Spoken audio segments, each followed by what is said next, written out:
kasaysayan, kababalaghan, politika, current events, at iba pa. Huwag magpahuli, ating alamin, tuklasin dito sa Historiador Filipino.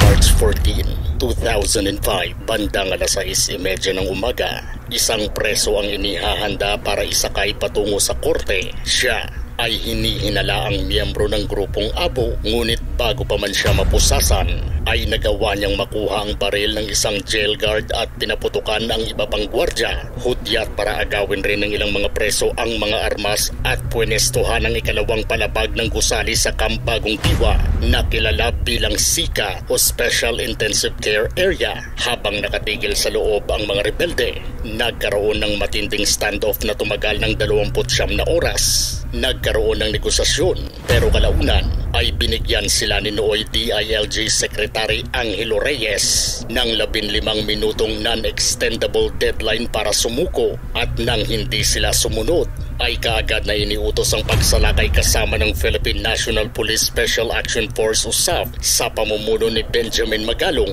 Ayon sa kanya, maingat ang naging pagplano ng SAF sapagkat hindi lamang seguridad ng publiko ang nakataya, kundi pati na rin ang buhay ng mga hostage at ng kanilang sariling mga operatiba. Sa kanyang salaysay, binigyang diin niya na ang pangunahing utos ay neutralisahin ang banta, ngunit iwasan ang pagdanak ng dugo. Inabot ng halos 2 oras ang bakbakan bago tuluyang nakuha muli ang kontrol sa gusali. Sa nangyaring sagupaan ay 22 miyembro ng Abo ang natutas, kabilang ang mga kilalang lider kagaya ni na Commander Robot, Commander Kosovo at Commander Global. Sa panig ng pulis ay isa ang nangyari.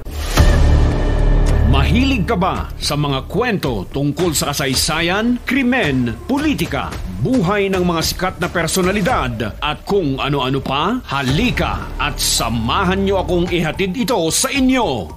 Welcome sa channel na Kombinasyon Mortal. Ating tatalakayin ang mga nangyari noon at nangyayari ngayon sa loob at labas ng bansa. Kombinasyon Mortal.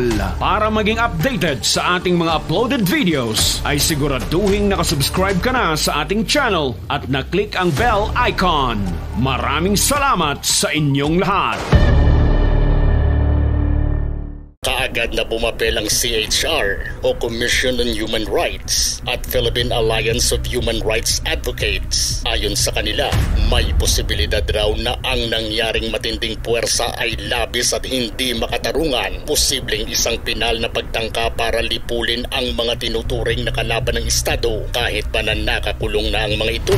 Tinukoy din nila na posibleng naging summary execution ang naganap at hindi sana raw karapat-dapat ang paggamit ng naturang puwersa. Bago pang pangyayari ay inabisuhan ng Department of Justice o DOJ ang BJMP tungkol sa plano ng Abo base sa report na natanggap nila mga 2 hanggang 3 linggo bago ang insidente. Ipinahayag ng DOJ na hindi pinansin ng BJMP ang babala. Ipinakita rin ang pagkakaroon ng mga intelligence lapses. Hindi nabigyan ng kaukulang pansin ang mga pagbabago sa talaan ng bisita at ang pagbaba ng bilang ng bisita ng mahahalagang preso. Bukod dito ay may kakulangan din sa bilang ng mga gwardya at pangunahing kagamitan sa loob ng bilangguan. Ang iba yung preparasyon at pag-ingat ay ang pangunahing mga bagay na dapat palaging isinasaalang-alang ng mga gwardya ng bilangguan dahil walang may nakakaalam sa mga iniisip ng kahit na sinumang preso kung kailan niya o nila tatangkaing pumuga at wala silang pakialam kung ilan mang inosenteng buhay ang madadamay sa gagawin nila.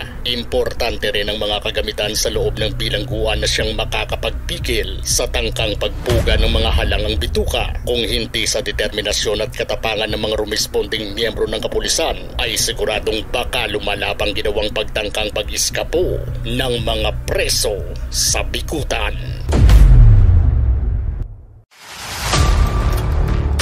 Kung gusto nyo ng mga ganitong klaseng videos, panoorin, pindutin ang notification bell, mag-subscribe at i-share sa mga kaibigan. Maraming salamat po. Hanggang sa susunod dito sa Historiador Filipino.